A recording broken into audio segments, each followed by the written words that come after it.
Rebecca Wells stood in a wedding dress surrounded by people who believed they loved her, and not one of them knew who she really was. Her husband's family called her a blessing, the woman who had finally softened the coldest household in the county. They saw a graceful bride, grateful for a life she had married into. What none of them understood was that Rebecca had spent 10 years preparing for this exact room, this exact table, this exact family. She had learned their names before she ever learned to love again.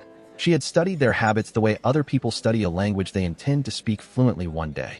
To them, she was simply Daniel's wife, soft-spoken and devoted. To Rebecca, this marriage was the final and most important step in a plan that began the night she lost everything she had ever loved and discovered, years later, exactly who had taken it from her. Before we dive deeper, let us know in the comments where you're watching from. We'd love to hear from you. And don't forget to hit that subscribe button so you never miss any of our upcoming videos. To understand why a bride could smile at her own wedding while planning the downfall of the family hosting it, you have to go back to when Rebecca was 14 years old, living an ordinary life with her parents and her younger sister, Grace. 3 questions will follow Rebecca through everything that comes next. What really happened to her family all those years ago, in a string of losses that looked, on the surface, like nothing more than bad fortune? What Rebecca is truly planning behind that calm, composed smile, and how long she has been building toward this exact moment without anyone around her suspecting a thing. And finally, whether the man who fell in love with her, a man who has done nothing but treat her with kindness, will still choose her once he learns exactly who she is and what she came into his life to do. Rebecca Wells grew up in a small house on a quiet street, the kind of home where dinner was always at 6 and her mother hummed while she cooked. Her father worked long hours at a job that never quite paid enough, but he never once missed a school recital, a birthday, or a bedtime story. Grace, for years younger than Rebecca, followed her sister everywhere the way little sisters often do, certain that Rebecca could fix absolutely anything. It was an ordinary life, not wealthy, not remarkable, but full in the ways that mattered. Rebecca's parents believed deeply in honesty. They believed that hard work eventually paid off, that fairness existed if you were patient enough to wait for it, and that the truth, once spoken, could not be undone. Across town lived a very different kind of family. The Callaways owned half the businesses in the county. Their name opened doors that stayed firmly shut for everyone else, and their money had a long history of making inconvenient problems disappear quietly, before they ever became public. Ethan Callaway, a teenager from that family, moved through the world with the specific, practiced confidence of someone who had never once faced a real consequence for anything he had done. Rebecca's family and the Callaway family did not exist in the same social world. They shopped in different stores, attended different schools, and lived by entirely different rules, rules that had never been written down anywhere, but were understood by everyone in that town all the same. At 14 years old, Rebecca became the victim of a violent assault carried out by Ethan Callaway. What happened to her in that single moment would shape the rest of her life in ways she could not yet understand. But it was not the assault alone that defined everything that followed. It was what her parents chose to do next. Rebecca's parents did not stay silent. They did not accept the quiet suggestion, offered more than once by well-meaning neighbors, that some fights simply were not worth having against a family like the Callaways. They went to the police. They pursued formal charges. They sat across from lawyers who gently warned them how difficult, how expensive, and how dangerous this path could become. Her parents listened to every warning and pursued justice anyway. They believed, the way good and honest people often do, that the truth mattered more than comfort, and that if they simply told what had happened clearly enough, loudly enough, and persistently enough, the system built to protect people like Rebecca would actually protect her. They were wrong, not because the truth was not powerful, but because the people they were confronting had spent generations learning exactly how to make truth disappear before it ever reached a courtroom. In the months that followed, Rebecca watched her parents grow tired in a way she had never seen before. Her father stopped humming along with the radio in the mornings. Her mother began checking the locks on the doors twice before bed instead of once. Neither of them said much about what was happening, not wanting to frighten their daughters more than they already had been. But Rebecca noticed. Children always notice more than adults think they do. Grace, still young enough to be mostly shielded from the details, only knew that something had changed, that her sister had become quieter, that their parents whispered more than they used to, especially after the girls had gone to bed.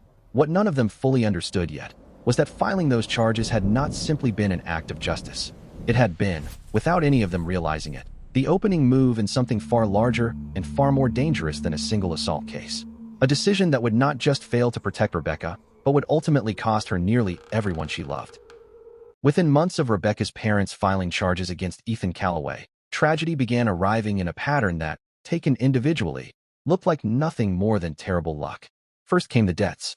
Documents began appearing, loan agreements, and unpaid balances that Rebecca's parents did not recognize and had never actually signed, yet somehow carried their names all the same. Collectors called the house at all hours. Letters arrived from banks threatening action on accounts her parents insisted they had never opened. Rebecca's father spent hours on the phone trying to explain that this was a mistake, not yet understanding that no mistake had been made at all. Every piece of it had been deliberately manufactured by people with more than enough resources to make a family's finances collapse without ever leaving a fingerprint behind. Rebecca remembered watching her mother sort through the mail each evening, setting aside envelope after envelope she was afraid to open. She remembered her father's voice growing tighter on the phone with each passing week, the same patient explanations repeated to different collectors who never seemed to actually listen. What had once been a home filled with small routines slowly became a home filled with quiet, constant worry, a tension that settled into every room, even when no one was speaking about it directly. Then came the deaths. Rebecca's parents died within a short span of each other, in circumstances that, on paper, appeared disconnected. An accident here, a sudden illness there, the kind of misfortune that neighbors shake their heads at and call unbearably sad, the kind of loss that a community mourns without ever asking harder questions, because grief rarely invites suspicion. It was not misfortune. It was the deliberate, patient work of people who understood precisely how to make murder look like nothing more than a family's bad year. Rebecca, only a teenager, was left to carry a weight no teenager should ever have to carry. She had given birth to a child during this same devastating period, a baby she loved but could not provide for, not with her parents gone, her home collapsing under debts that were never truly hers, and absolutely nowhere left to turn. In the single most painful decision of her young life, Rebecca left her infant son at the doorstep of a wealthy household, one she believed could give him the future she no longer had any way to give him herself. She did not do this out of carelessness. She did it out of a desperate, aching love, believing it was the only gift she had left to offer him. She remembered standing at that doorstep longer than she should have, unable to make herself walk away, until the porch light inside finally flickered on and she forced herself into the shadows before anyone could see her. She did not know, at the time, whether she would ever get the chance to see her son again. She only knew that staying with her meant a life of hunger and uncertainty, and that somewhere behind that door was a chance at something steadier. With her parents gone and the manufactured debts finally consuming everything, the bank took the only home Rebecca had ever known. She and Grace were left with nothing. No parents, no house, no safety net of any kind. What followed were 3 years living on the street. Rebecca did everything she could to keep her younger sister fed, warm, and safe, often going without herself so that Grace would not have to. Shame followed Rebecca out of the classroom and into every part of her daily life, whispered about by people who knew only fragments of her story, enough to judge her, never enough to understand her. Eventually, the whispering became too much, and Rebecca was quietly advised to withdraw from school altogether. Those 3 years blurred together into a routine built entirely around survival. Rebecca learned which shelters had space, and which turned families like hers away by evening. She learned which church kitchens served meals on which days, and which small kindnesses from strangers could be trusted and which could not. She kept Grace close at all times, teaching her sister how to stay warm on the coldest nights, how to stay quiet when quiet meant staying safe. There were brief moments of light, even then. Grace still laughed at small things, still asked Rebecca to tell her stories before they slept, still believed, in the stubborn way children do, that things would eventually get better. Rebecca held on to that belief for her sister's sake, long after she had stopped fully believing it herself. One particular winter stayed with Rebecca more than any other. The two sisters spent nearly a week sleeping inside an old bus shelter after being turned away from a nearby shelter that had reached capacity. Grace never once complained, even as the cold worked its way through their thin coats, and instead spent the nights quietly naming the stars they could see through the gaps in the shelter's roof, turning survival into something that almost resembled an adventure. Rebecca often thought back to those nights in the years that followed, recognizing only later how much strength her younger sister had actually carried, disguised as a child's simple refusal to be afraid. Hunger became a constant, unwelcome companion. There were nights the two sisters shared a single meal between them, nights they went without any meal at all. One evening, hunger finally pushed Rebecca toward a decision she never imagined she would make. She took food from a store, food they had not had access to in days, intending only to survive one more night. When they ran from the store afterward, Grace, sprinting just behind her sister, was struck by a passing car and killed instantly, right in front of Rebecca's eyes. In an instant, Rebecca lost the last piece of family she had left in this world. For years afterward, she carried an unbearable belief that her parents' deaths, the loss of her home, and now her sister's death as well, were somehow entirely her own fault. She believed she had failed to protect the people she loved most, never once suspecting that every one of these losses had been carefully, deliberately engineered by someone else entirely. She grieved not just for what she had lost, but for a guilt that was never actually hers to carry. In the immediate aftermath of Grace's death, Rebecca found herself completely alone for the first time in her life. There was no funeral she could properly arrange, no family gathered around her. Only a quiet burial paid for through a program for those who could not afford one. She stood at that grave by herself, a teenager with no home, no parents, and now no sister, forced to accept a version of grief that most people are never asked to carry entirely on their own. In the weeks that followed, she drifted between temporary shelters, taking whatever work she could find, numb in a way she did not yet have the language to describe. It would be years before she understood that the numbness was not weakness. It was simply what survival demanded of her at the time. By the time Rebecca turned 18, she had built a small, careful life for herself.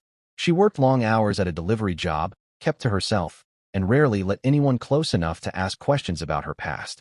She lived in a single rented room above a laundromat, kept her belongings to a minimum, and spoke to almost no one outside of work. It was, by any outside measure, an unremarkable life, quiet and guarded, built entirely around the belief that she had already caused enough damage simply by existing near the people she loved. That belief shattered on an ordinary afternoon, during an ordinary delivery, in a moment Rebecca never saw coming.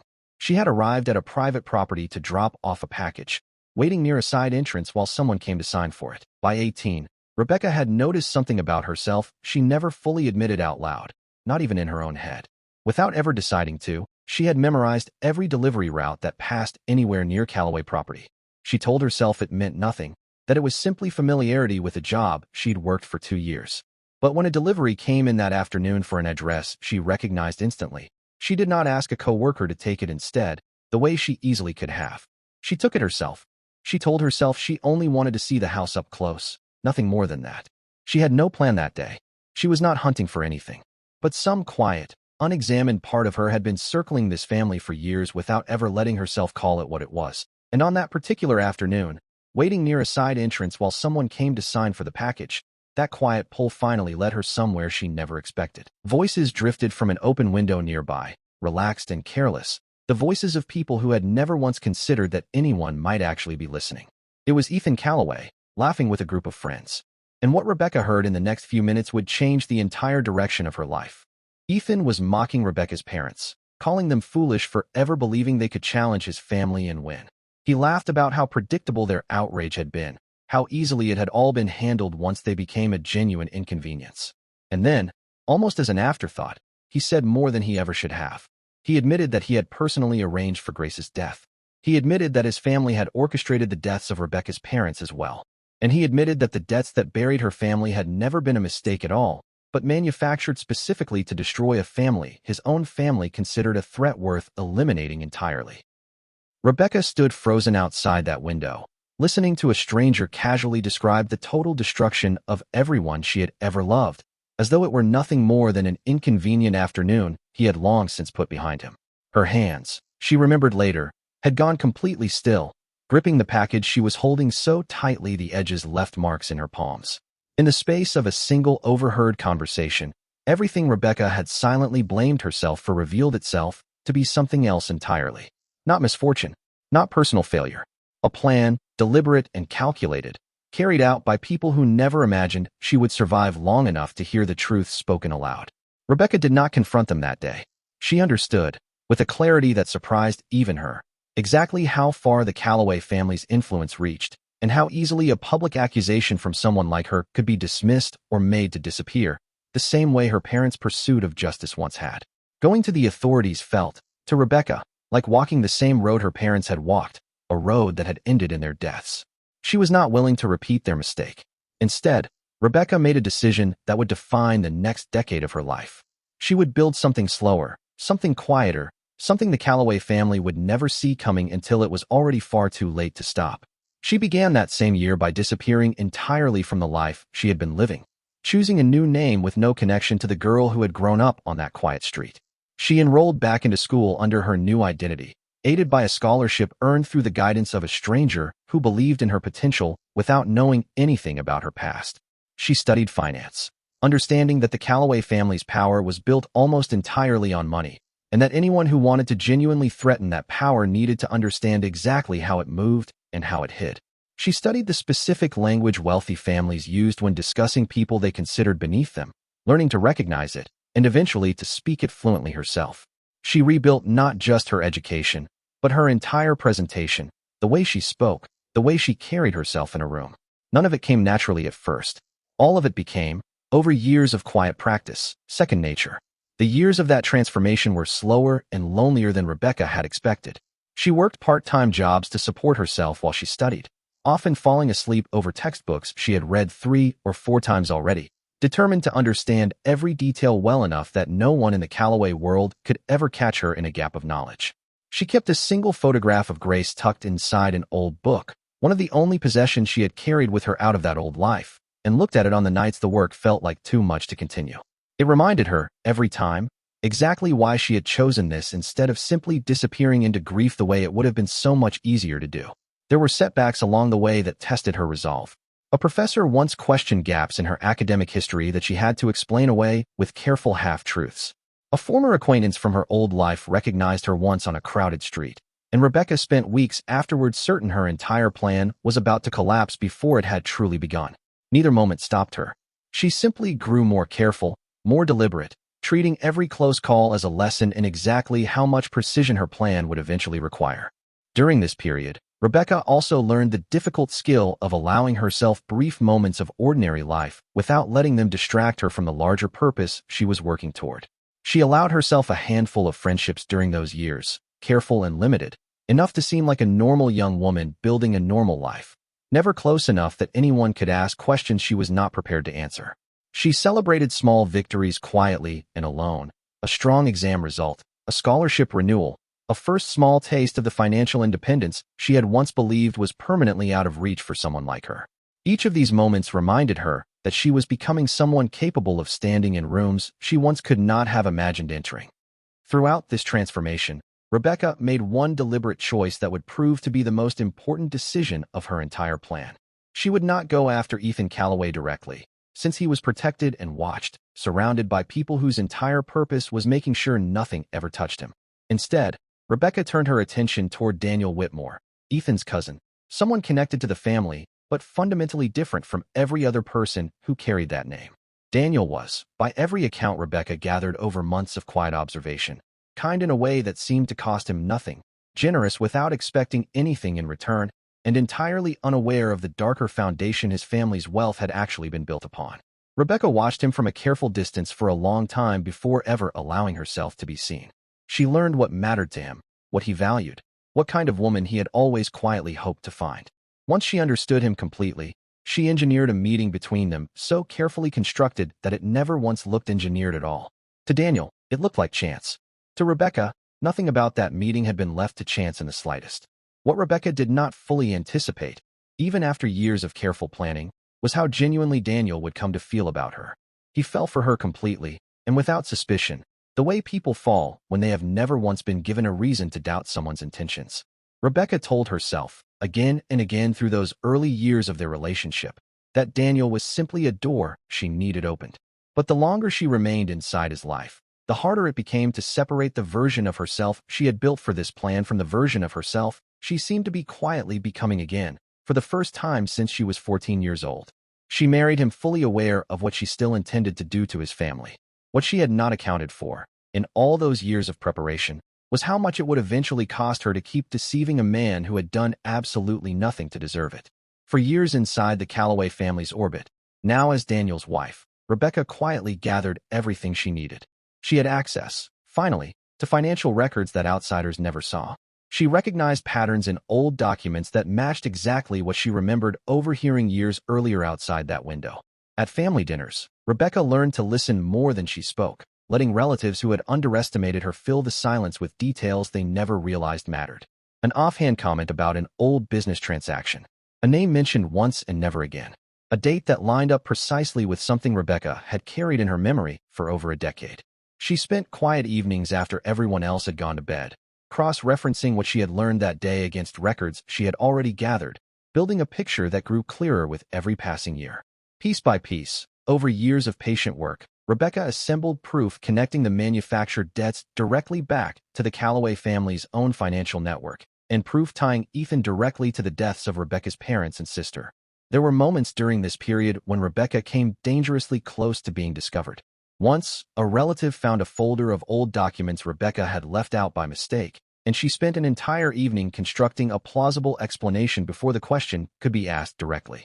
Another time, Ethan himself made an offhand remark at a gathering that made Rebecca's entire body go cold, certain for a moment that he somehow recognized something familiar in her. Before the conversation moved on, entirely unaware of how close it had come to unraveling everything. Each close call reminded her how much was still at stake, and how carefully every remaining step would need to be taken. When Rebecca finally had everything she needed, she made a decision that surprised even her. Before exposing any of it publicly, she chose to sit down with Daniel first. She told him everything herself, in her own words, in their own home. She told her husband exactly who she really was, what had happened to her family, and what she had originally planned to do the moment she first allowed him to fall in love with her. Then she waited, with more fear than she had allowed herself to feel in years, to learn whether the man she had married as part of a plan had become, somewhere along the way, the one part of that plan she was no longer willing to lose. Daniel's response to what Rebecca told him would define everything that followed. He did not see her as a manipulator who had used him to reach his family. He saw a woman who had survived losses most people could not begin to imagine, who had rebuilt an entire life and identity out of grief and patience, and who had still chosen, even at the very height of executing her plan, to tell him the truth in her own voice rather than allow him to discover it any other way. He asked her questions for hours that night, not out of suspicion, but out of a genuine need to understand every part of what she had carried alone for so long. Rebecca answered every question honestly, something she had not allowed herself to do with another person in over a decade. By the time morning came, neither of them had slept, but something between them had shifted permanently. Daniel made it clear, without hesitation, that his loyalty belonged to her. He asked, gently, about what had happened to her at 14, the single moment that had started all of it, the one detail Rebecca had never spoken aloud to another living person in over a decade. For a long moment, she said nothing at all. Then, in a voice smaller than the one she had used for everything else that night, she told him. Not the version she had rehearsed for lawyers who never listened, or the version she had buried so deeply she'd almost convinced herself it belonged to someone else. The real one. Daniel did not flinch, and he did not look away.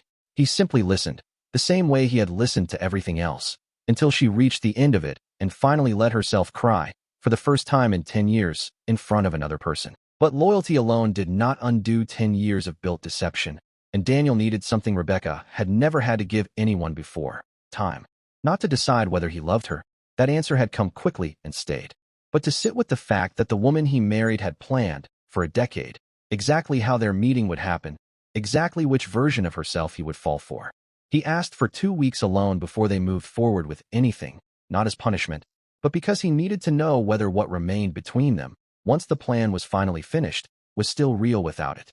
Rebecca gave him those 2 weeks without argument, terrified for the first time in years of losing something she had never planned to want. And there was another cost, one Rebecca had always known was coming and had simply chosen not to look at directly. The identity she had built to survive, the name, the transcripts, the years of a life constructed on paper, could not simply be set aside once the truth came out. Investigators reviewing the case had questions of their own about the woman who had spent a decade inside the Calloway family under a name that was never legally hers. It would take Rebecca nearly a year, and a great deal of what remained of her savings, to resolve what her own survival had required her to become on paper. Exposing the truth had cost Ethan everything. It had cost Rebecca something too, even if it was a price she would have paid again without hesitation. With the evidence Rebecca had spent 10 years assembling now complete, the exposure of what the Calloway family had done moved quickly. The manufactured debts were traced back to their true origin. The connections between Ethan and the deaths of Rebecca's parents and sister came to light in ways that could no longer be quietly buried. The family's carefully protected reputation, built for generations on silence, money, and fear, could not withstand the weight of what Rebecca had finally brought into the light. Ethan Calloway faced consequences he had spent his entire life believing he was permanently protected from. For Rebecca, The outcome that mattered most was not simply watching Ethan finally answer for what he had done. It was standing on the other side of everything, still married to a man who had chosen to stay, who had chosen to understand her rather than fear her, once he finally knew the full truth of who she was and everything she had survived. Rebecca, who had spent her entire life quietly believing that every tragedy in her family was somehow her own fault, finally allowed herself to understand otherwise. None of it had ever been her failure. All of it had been deliberately taken from her by people who never expected her to find her way back.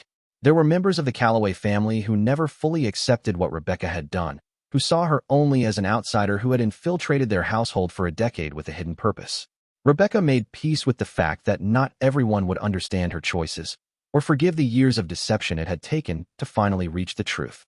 What mattered far more to her was that the one person whose opinion she had come to value most, Daniel, had not turned away from her. His acceptance became the foundation she chose to build the rest of her life upon, rather than the approval of a family whose wealth had been built on the destruction of her own. For the first time since she was 14 years old, Rebecca had something in her life that existed entirely outside of any plan. A husband who chose her, fully and knowingly. A future that finally belonged to her alone, built not on deception, but on truth she had finally been able to speak out loud. The girl who once slept in doorways, who buried a sister far too young, who carried grief so heavy she mistook it for guilt for the better part of a decade, finally set all of it down. In the months that followed, Rebecca visited Grace's grave for the first time in years, this time not alone. Daniel stood quietly beside her while she told him stories about her sister he had never heard before. The small, ordinary memories that had nothing to do with tragedy at all, the sound of Grace's laugh, the way she used to insist on picking out her own mismatched socks every single morning. Rebecca also made contact, carefully and slowly, with the son she had left behind so many years earlier, now grown, and living a life she had once only hoped for him from a distance. She did not expect forgiveness or a relationship handed to her easily. She only hoped for the chance to finally be honest with him as well, the same way she had finally been honest with Daniel. Their first meeting was brief and careful, arranged through a letter Rebecca rewrote several times before she found the courage to send it. She did not ask for forgiveness in that letter, only for the chance to explain, in her own words, exactly why she had made the decision she made so many years earlier, and what it had cost her every single day since. He agreed to meet her at a small diner neither of them had any history with. Neutral ground for a conversation neither of them fully knew how to begin. It was not a reunion filled with easy resolution. It was simply a beginning, tentative and uncertain, but real in a way Rebecca had not allowed herself to hope for in a very long time. Rebecca Wells spent 10 years of her life building toward a single moment, the moment she could finally tell the truth to the people who needed to hear it most. Along the way, she became someone capable of surviving nearly anything, and somewhere in that same decade, without ever intending to, she also became someone capable of loving again. We want to know what you think. If you were in Rebecca's position, carrying that much loss and that much patience, would you have told Daniel the truth the way she did, or would you have kept your plan hidden until the very end? Let us know in the comments below. We genuinely want to hear your perspective on this one. If Rebecca's story kept you thinking, kept you guessing, or kept you on the edge of your seat wondering what she would do next, make sure you are subscribed so you never miss the next psychological thriller we bring to this channel. Thank you for spending this time with us. We will see you in the next one.